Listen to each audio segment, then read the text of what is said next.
आपल्या देशाचे पंतप्रधान हे आपल्या देशाचे प्रमुख आहेत. आपल्या कुटुंबाचे प्रमुख आहेत. संपूर्ण भारत देशाचे. त्यांनी आपल्या देशामध्ये इतर देशांबरोबर काय करार केलेले आहेत?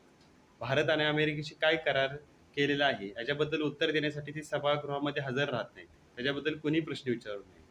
शिवाय अ, प्रधानमंत्री अ, रिलीफ फंड प्रधानमंत्री नॅशनल रिलीफ फंड, प्रधानमंत्री डिफेन्स फंड आणि पी-एम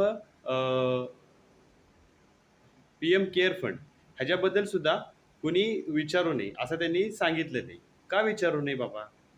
अगोदर तुम्ही ह्या देशाचे प्रमुख आहात आणि त्याच्याबद्दल उत्तर देणं हे तुमचं काम आहे. आम्ही तुम्हाला निवडून दिलेले आहे. तुम्ही कुठल्या काय ह्याच्यानं तिथं गेलेले नाहीत. त्या अदानी-बिदानी नेलेलं नाही. आम्ही मतदान करून तुम्ही तिथे गेलेला आहात. संविधानामार्फत तुम्ही तिथे गेलात आणि संविधानामार्फत आहे तुम्ही त्याचं उत्तर देणं हे गरजेचं आहे. लपवालपवी करून तुम्ही देश धोक्यात घालवू नका. आधीच तुम्हाला सांगतोय, लपवालपवी करून देश धोक्यात घालवू नका.